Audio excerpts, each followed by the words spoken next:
नमस्कार दोस्तों। Junior accountant भर्ती 2023 हस्तलिखित नोट्स ऑडिट के आज हम बहुत सारे क्वेश्चन करने वाले हैं। बहुत ही इम्पोर्टेंट क्वेश्चन जो आने वाली आगामी परीक्षाओं में बहुत ही ज़्यादा इम्पोर्टेंट रहेंगे। पिछली परीक्षाओं से भी हमने कोई जो क्वेश्चन बार बार रिपीटेशन हुआ है वो क्वेश्चन उठाए हैं। तो आज हम देखने वाले हैं हस्तलिखित नोट्स पर आधारित जो प्रश्न हैं ऑडिट के, उनको हम करने वाले हैं। तो वीडियो अच्छा लगे तो लाइक और शेयर करना है। चैनल अभी तक सब्सक्राइब नहीं किया है तो सब्सक्राइब कर लीजिए, बेल आइकन प्रेस कर लीजिए ताकि आने वाले वीडियो की नोटिफिकेशन आपको मिल जाए। जैसा कि आपके सामने एक क्वेश्चन है, एक साझेदार फर्म में लेखा परीक्षा ऑडिट का कार्य क्षेत्र तय किया जाता है। ऑप्शन आपके सामने है, चार ऑप्शन है।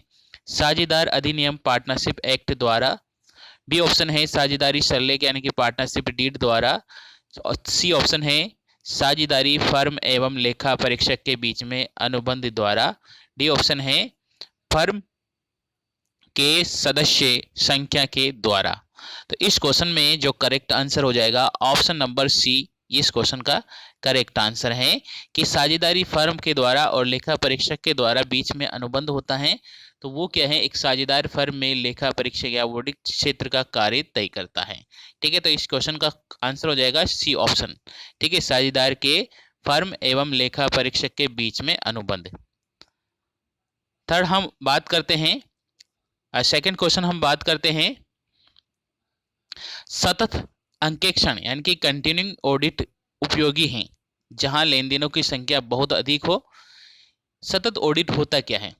सतत ऑडिट का मतलब है कंटिन्यू ऑडिटिंग करना, यानी कि लेखा वर्ष के दौरान दो या दो से अधिक बार हम लेखा पुस्तकों का एनालिसिस करते हैं, ऑडिटिंग करते हैं, तो उसे सतत ऑडिटिंग कहते हैं। सतत मतलब रेगुलर उसकी चेकिंग हो रही है।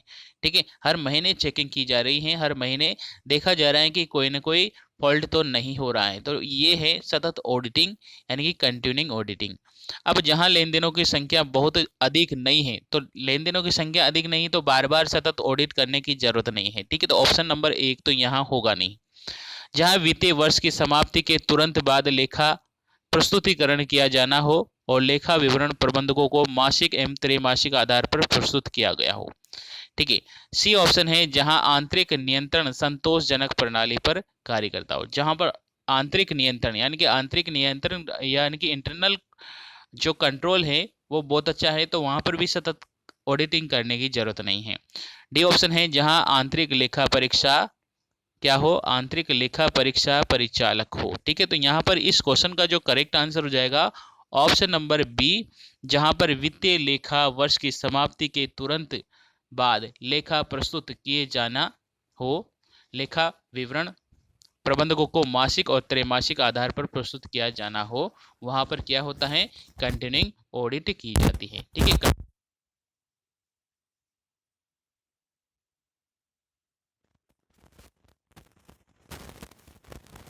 भी देनी हो, ठीक है, तो वहां पर सतत ऑडिटिंग करना अनिवार्य हो जाता है।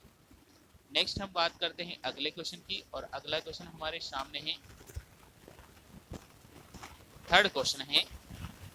थर्ड क्वेश्चन है, ऐसा अंकेक्षण जिसके अंतर्गत अंकेक्षण एक संस्था की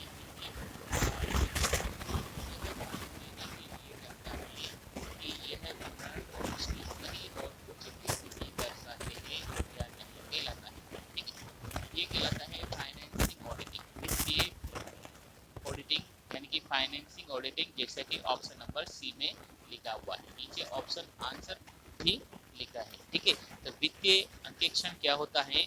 वित्तीय अंकेक्षण जो फाइनेंसिंग यानी कि अपने बुक्स ऑफ अकाउंट की ऑडिटिंग करना फाइनेंसिंग ऑडिटिंग होती है, और ऐसा ऑडिटिंग करना जिससे कि सही और उचित, यानी कि ऑडिट क्या दर्शाता है कि सही स्थिति और उचितता को यानी कि अपने राय प्रकट करने को ऑडिटिंग दर्शाता है। ठीक है, तो ये सा अंकेक्षण जिसके अंतर्गत अंकेक्षक एक संस्था के बीच वित्तीय विवरणों का परीक्षण यह मत देने के लिए करता है कि विवरणों में उसकी सही यानी कि सच, सही और उचित स्थिति को दर्शाते हैं या नहीं, उसे कहते हैं फाइनेंसिंग ऑडिटिंग। क्या कहते हैं?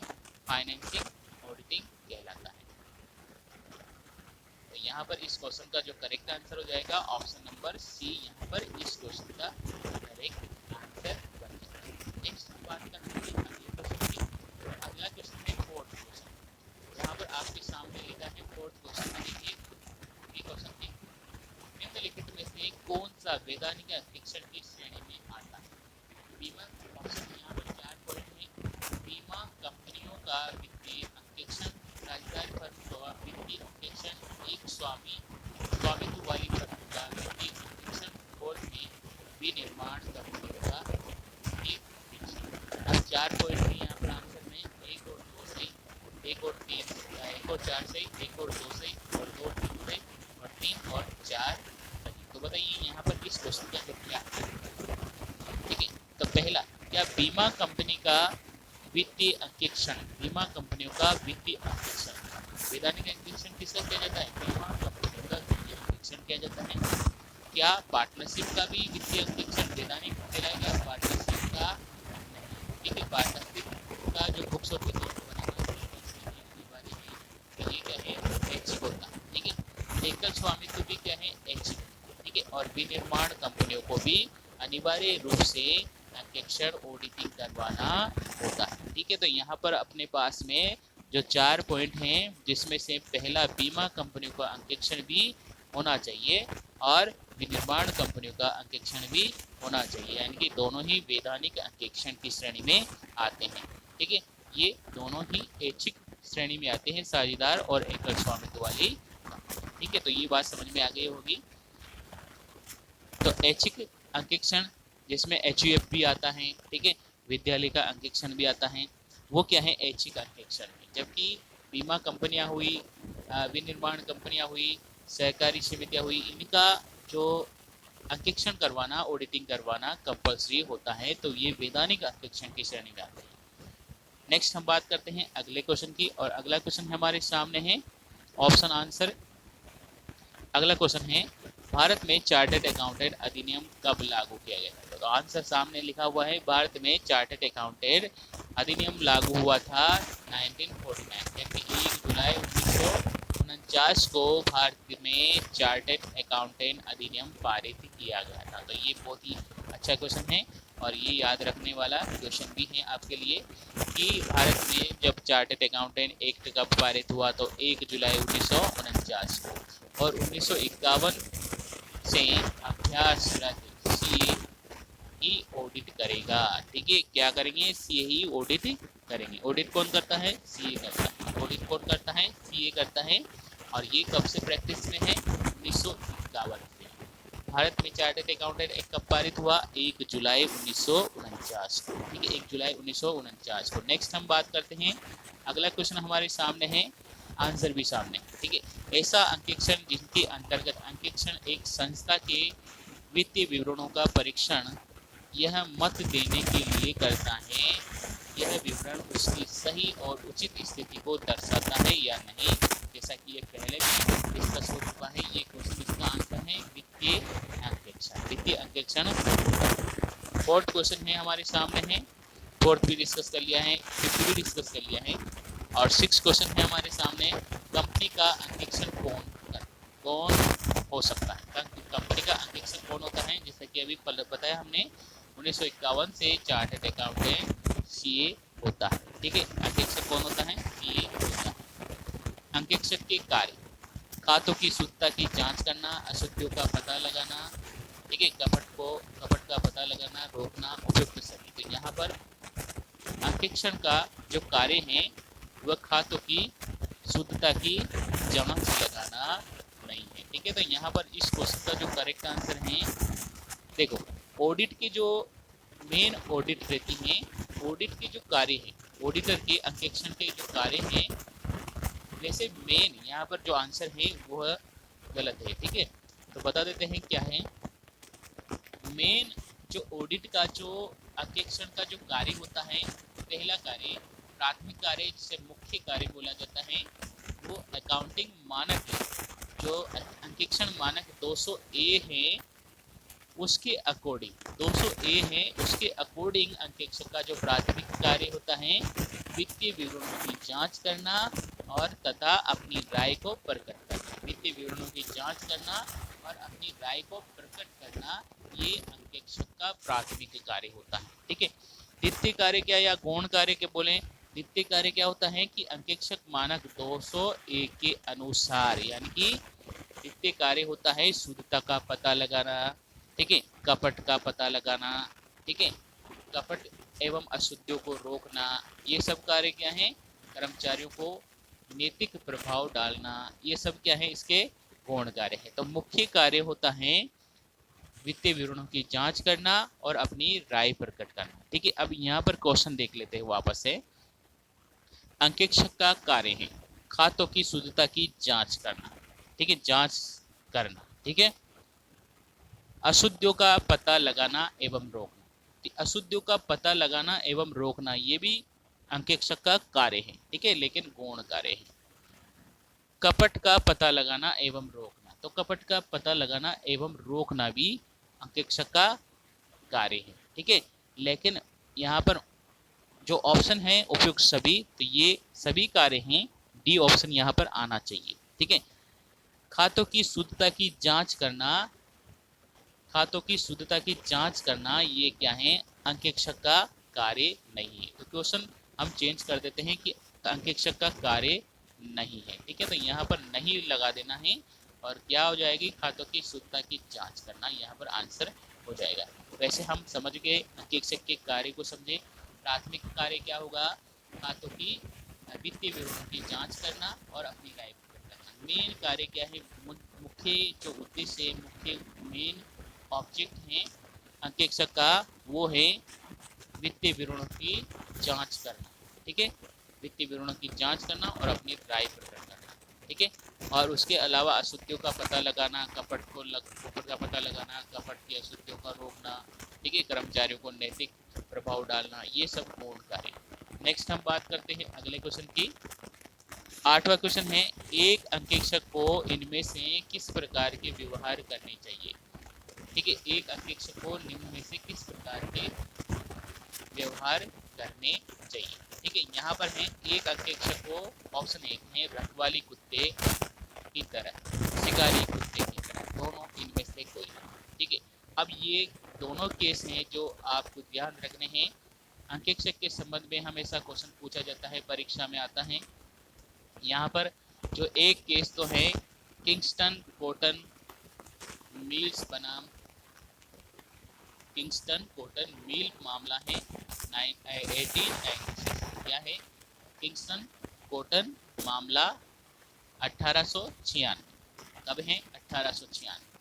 ये कहता है कि जो अंकेक्षक है, अंकेक्षक को उचित और सावधानी से, यानी कि उचित सावधानी से चातुर्य का प्रयोग करना चाहिए और शंकाशील होकर कार्य नहीं करना चाहिए।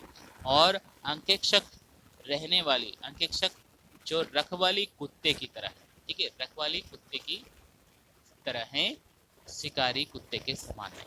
ठीक है, तो 3 बातें यहाँ पर ध्यान रखना है कि किंगस्टन कॉटन मिल मामला 1896 ये कहता है कि अंकेक्षक को उचित सावधानी और चातुर्य का प्रयोग करना चाहिए। पहली बात, उचित सावधानी और चातुर्य का प्रयोग। दूसरा है शंकाशील होकर कार्य नहीं करना चाहिए, शंकाशील होकर कार्य करना अंकेक्षक का कर्तव्य नहीं। तीसरा पॉइंट है अंकेक्षक रखवाली कुत्ते के समान है, ना कि शिकारी कुत्ते के। ठीक है, तो यहाँ पर अंकेक्षक का व्यवहार कैसा रहेगा, रखवाली कुत्ते के समान, इसलिए ऑप्शन नंबर 1 यहाँ पर करेक्ट। ठीक है, ऑप्शन नंबर 1 यहाँ पर करेक्ट। एक मामला और है लंदन एंड जनरल बैंक मामला। ठीक है, लंदन एंड जनरल बैंक मामला है, वो है 1895। उसमें भी 3 बातें आपको ध्यान रखनी है। अंकेक्षक को ईमानदार होना चाहिए, पहली बात, अंकेक्षक को क्या होना चाहिए, ईमानदार होना चाहिए। दूसरा, सत्यता की गारंटी देना अंकेक्षक का कर्तव्य नहीं, सत्यता की गारंटी देना अंकेक्षक का कर्तव्य नहीं है, क्योंकि वह बीमक नहीं होता है। और सलाह देना अंकेक्षक का कर्तव्य नहीं होता है, सलाह देना अंकेक्षक का कर्तव्य नहीं होता है। ये 3 बातें आपको इस मामले में ध्यान रखनी। कौन सा मामला, लंदन एंड जनरल बैंक मामला 1895।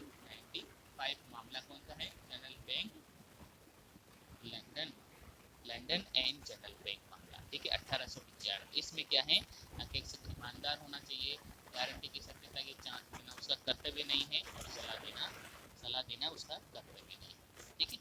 ये मामले दोनों याद रखना है आपको, परीक्षा में इसी क्वेश्चन पूछा जाता है। आंतरिक अंकेक्षक किसके द्वारा किया जाता है? आंतरिक अंकेक्षक किसके द्वारा किया जाता है भाई?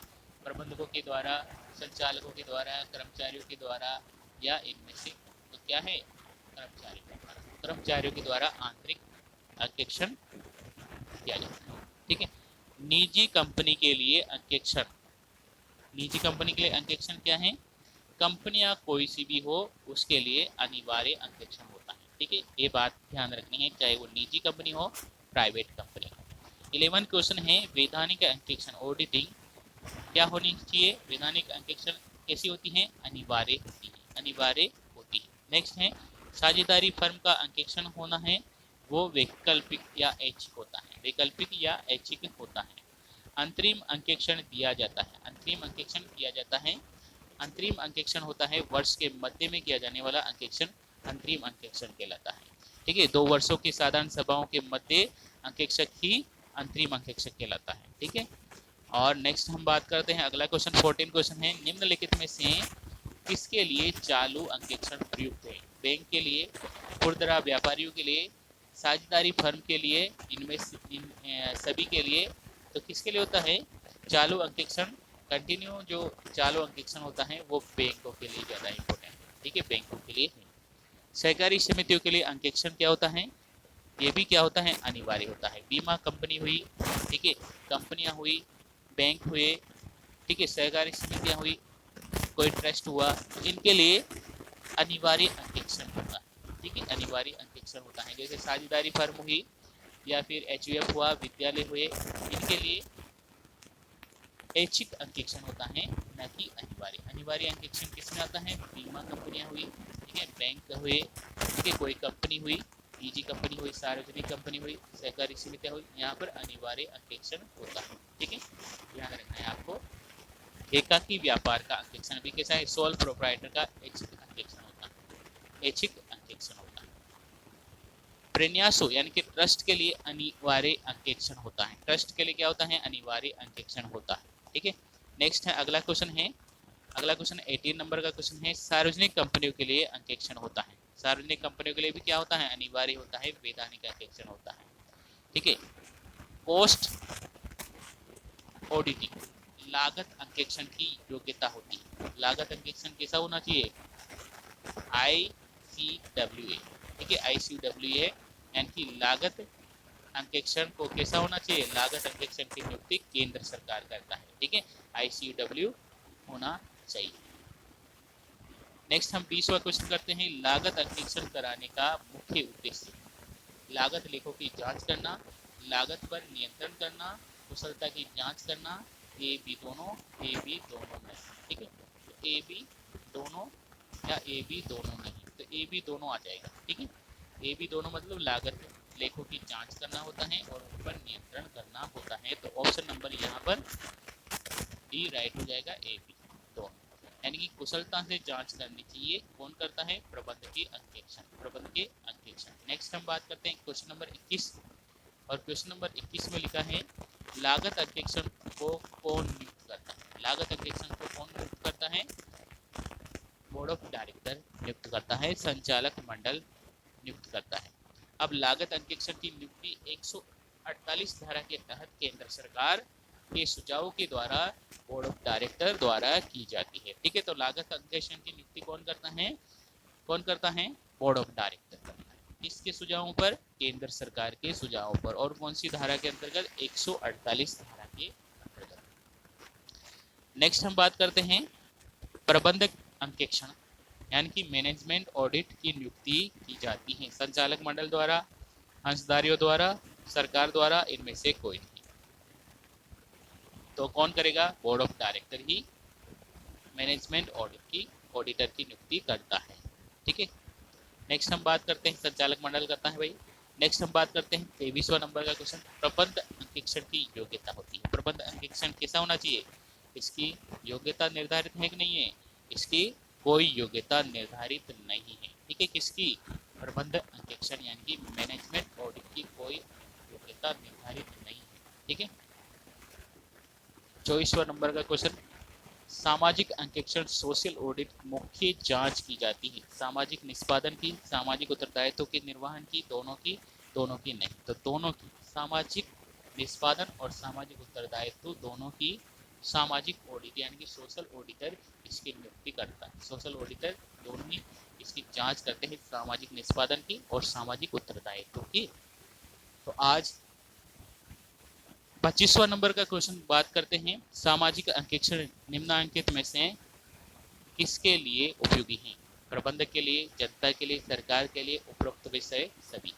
तो उपरोक्त सभी के लिए सामाजिक ऑडिट आवश्यक है।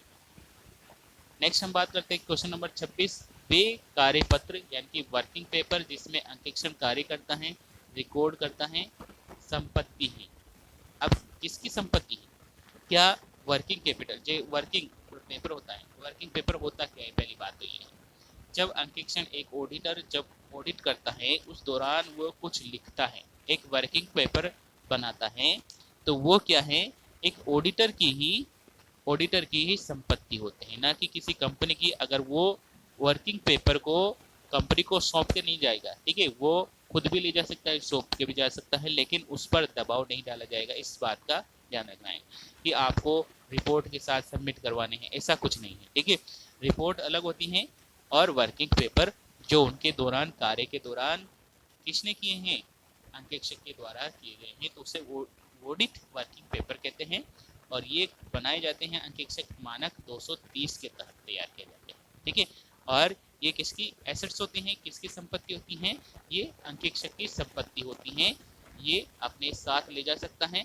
ठीक है, और बनाए कब जाते हैं? 230 के तहत बनाए जाते हैं। ठीक है, और वर्किंग पेपर कब बनाए जाते हैं?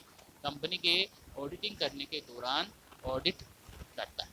ठीक है, रिपोर्ट बाद में बनाई जाती है, रिपोर्ट पेश की जाती है ऑडिटिंग के बाद। ठीक है, और प्रोग्राम, ऑडिट प्रोग्राम कब बनाया जाता है? ऑडिट करने से पहले। और ऑडिटिंग पेपर, जो वर्किंग पेपर होते हैं, वो कब बनाए जाते हैं? कार्यपत्रक, ये ऑडिट के दौरान बनाए जाते हैं। तो तीनों बातें आपको ध्यान रखनी है। नेक्स्ट है 27वां नंबर का क्वेश्चन, अंकेक्षक तकनीकी अंकेक्षक प्रविधि निम्नलिखित में से किस पर संबंधित होती है? ऑप्शन नंबर 1 है साक्ष्यों के परीक्षण में जो ऑडिट प्रक्रिया के द्वारा खोजे गए हैं। बी ऑप्शन है वित्तीय विवरण में विशेष अवस्थाओं से संबंधित स्वीकृत लेखाकरण के सिद्धांतों के प्रयोग से। सी ऑप्शन है लेखा अनुभाग के कर्मचारियों को प्रबंध के अधिकार की परिशुद्धता की वैधता के लिए और वैधानिक कारोबार के संचालन और वार्षिक प्रतिवेदन की रिपोर्ट करने के लिए। तो यहाँ पर ऑप्शन नंबर 1 राइट हो जाएगा, उन साक्ष्यों के परीक्षण से जो ऑडिट प्रक्रिया के द्वारा खोजे गए हैं। ठीक है, यहाँ पर ऑप्शन नंबर 1 राइट हो जाता है। 28वां नंबर का क्वेश्चन है अंकेक्षण निम्नलिखित प्रकारों में से सही क्रम है। तो अंकेक्षण में सबसे पहले देखो, यहाँ पर समझे आंतरिक अंकेक्षण समझना है। यहाँ पर देखिए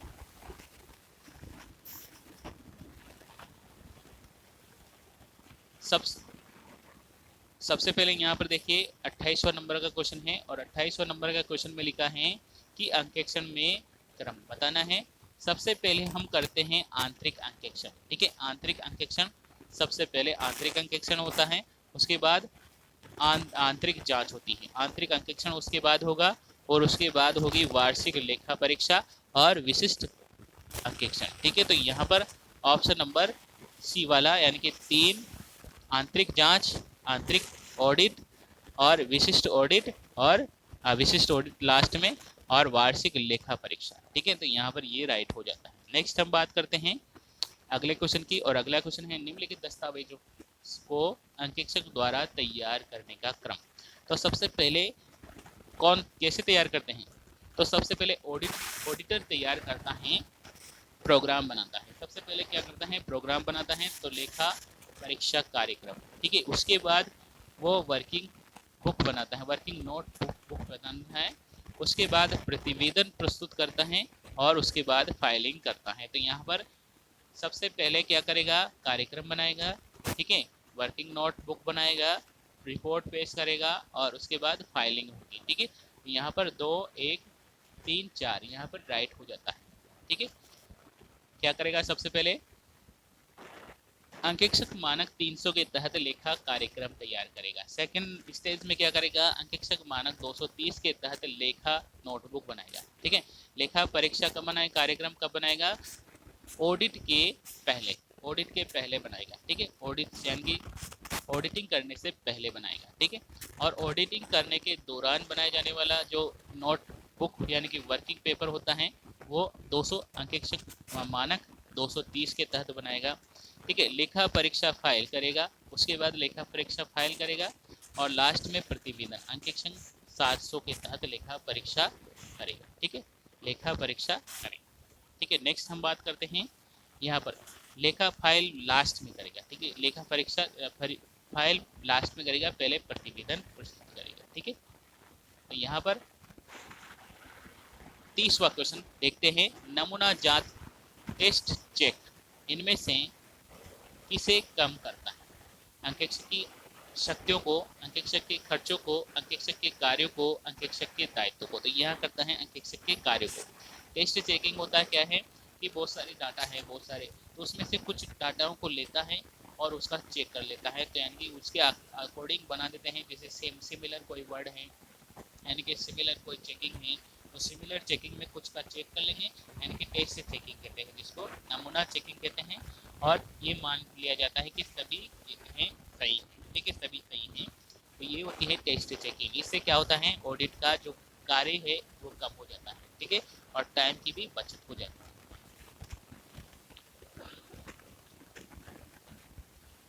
नेक्स्ट, टेस्ट चेकिंग दो स्थितियों में किया जाता है। लेन देनों की संस्था अधिक, लेन देनों की संख्या ज्यादा होती है या लेन देन समरूप प्रकृति के होते हैं, आंतरिक नियंत्रण प्रणाली मजबूत होती है। 3 कंडीशन ऐसी हैं जहां पर टेस्ट चेकिंग की जाती है। तो ये याद रखना है, टेस्ट चेकिंग कब होता है, लेन देनों की संख्या ज्यादा होती है या समरूपता होती है लेन देनों में, या आंतरिक कंट्रोल यानी कि जो होता है वो मजबूत होता है। ठीक है, उस कंडीशन में नमूना चेकिंग हो जाती है। एक अंकेक्षक द्वारा किए गए निम्नलिखित कार्यों के विचार सही क्रम बताइए। तो सही क्रम बताना है, वाउचिंग करना, अंकेक्षण प्रतिवेदन तैयार करना, परिसंपत्तियों के मूल्यांकन की जांच करना, प्रतिवेदन के साक्ष्य जुटाना। तो यहाँ पर देखिए ऑप्शन नंबर 4 राइट है, बी वाला ऑप्शन राइट है। पहले होगा प्रतिवेदन साक्ष्य, प्रतिवेदन को सापेक्ष करने में नियंत्रण। ठीक है, और उसके बाद प्रतिवेदन तैयार करना और उसके बाद होता है परिसंपत्तियों के मूल्यांकन की जांच करना और वाउचिंग करना। ठीक है, लास्ट में क्या हो जाएगा, प्रतिवेदन तैयार करना। ठीक है, वापस से समझिए, यहाँ पर 4 पॉइंट हैं और लास्ट में पहला क्या है, देखो पहला है 4th नंबर का, यानी कि 4th नंबर का है प्रतिवेदन को सापेक्ष करने का निर्णय करना। ठीक है, पर फर्स्ट वाला है वाउचिंग करना और थर्ड है यहाँ पर परिसंपत्तियों का मूल्यांकन करना और सेकंड है प्रतिवेदन तैयार करना। ठीक है, सेकंड है प्रतिवेदन तैयार करना।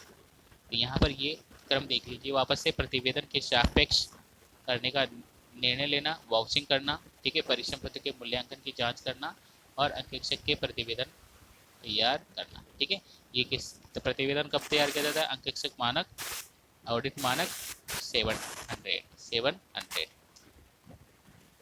क्वेश्चन नंबर 32 है, यह आवश्यक है कि अंकेक्षक ऑडिट कार्यक्रम तैयार करें, अंकेक्षक नोटबुक संचालक संधारण करें, आंतरिक नियंत्रण प्रश्नावली, लेखा विधियों का प्रवाह चार्ट का प्रयोग करें और जांच किए गए लेन देनों के प्रत्येक वर्ग के लिए विशिष्ट अंकेक्षक के चिन्ह अपनाएं तथा अंकेक्षक कार्य को दक्षतापूर्वक संचालक हेतु कर्मचारियों के कार्यों और दायित्व का नियम विभाजन करें।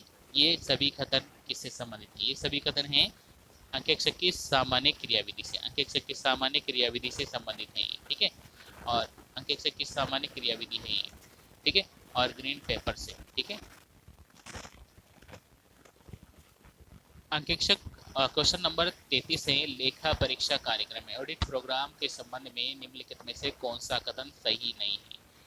ठीक है, लेखा प्रोग्राम के बारे में, ऑडिट प्रोग्राम के बारे में देखा जाएगा, लेखा परीक्षा कार्यक्रम के बारे में। पहला पॉइंट है, यह ऑडिट के विरुद्ध लापरवाही का आरोप लगाने लगता है तो वह अपने बचाव के लिए प्रयोग आधार पर नहीं कर सकता है। ठीक है, आगामी वर्ष के कार्यक्रम को नियोजन प्लानिंग के लिए यह उपयोगी है। ठीक है, थर्ड पॉइंट है यह प्रतिवेदन पर हस्ताक्षर करने से पहले अंतिम पुनरावलोकन करने में सहायक है। और फोर्थ ऑप्शन है यह अंकेक्षक के स्टॉक के बीच में कार्य के विभाजन हेतु सुगमता बनाता है। तो यहाँ पर ए ऑप्शन राइट है। यह ऑडिट के विरुद्ध लापरवाही का आरोप लगे तो यह अपना बचाव के लिए आधार पर नहीं कर सकता है। ठीक है, लेखा कार्यक्रम 300 के तहत ये बनाया जाता है। 34 का ऑप्शन है अंकेक्षक के प्रतिवेदन नमूना जांच टेस्ट चेकिंग आंतरिक जांच से हैं, आंतरिक नियंत्रण से हैं, समान प्रकार के अनेक प्रकार के मदों में से कुछ प्रतिवेदन सैंपलिंग के मदों की जांच करना से है। डी ऑप्शन है व्यवसाय के नगद प्रवाह यानी कि केस फ्लो की जांच से है। ठीक है, यहाँ पर सी ऑप्शन राइट है, समान प्रकार के अनेक मदों में से कुछ मदों के यानी कि सैंपल को मदों की जांच करने से है। ठीक है, तो यहाँ पर सी राइट हो जाता है। ठीक है, राइट हो जाता है। नेक्स्ट हम बात 33वां क्वेश्चन देखते हैं। नमूना जांच के कारण निम्नलिखित में से कमी होती है। अंकेक्षक के कार्य की कमी होती है। क्या होती है? ये क्वेश्चन पहले भी आ चुका है। तो जिससे क्या होता है, अंकेक्षक का कार्य कम हो जाता है, टाइम भी बचता है। ठीक है, नेक्स्ट हम बात करते हैं 36वां क्वेश्चन। और 36वां क्वेश्चन बताता है हमें अंकेक्षक के कार्य पत्रों को यानी कि वर्किंग पेपर निम्नलिखित में से क्या संबंधित नहीं है। ठीक है, लेखा परीक्षा नोट या लेखा परीक्षा कार्यक्रम, विधिक लेखा एवं देनदारों की सूची, लेखा परीक्षा निर्देशिका। ठीक है, तो ये है किससे संबंधित नहीं है। तो यहाँ पर देखो नोटबुक है, ये कार्यक्रम है, सूचियाँ भी हैं। यहाँ पर निर्देशिका का कोई मतलब नहीं है। तो ये ऑप्शन नंबर डी यहाँ पर करेक्ट हो जाता है। 37वां और लास्ट क्वेश्चन है परीक्षण जांच में लेन देनों की जांच की जाती है। लेन देनों की जांच की जाती है। तो परीक्षण जांच में क्या होते हैं, चुने हुए कुछ लेन देन होते हैं, उनकी जांच की जाती है। तो यहाँ पर बी ऑप्शन राइट हो जाता है। ऑप्शन नंबर बी यहाँ पर करेक्ट है। तो आज हमने इस सेशन में ऑडिट के कुछ 37 क्वेश्चन किए हैं और बहुत ही शानदार क्वेश्चन थे सभी।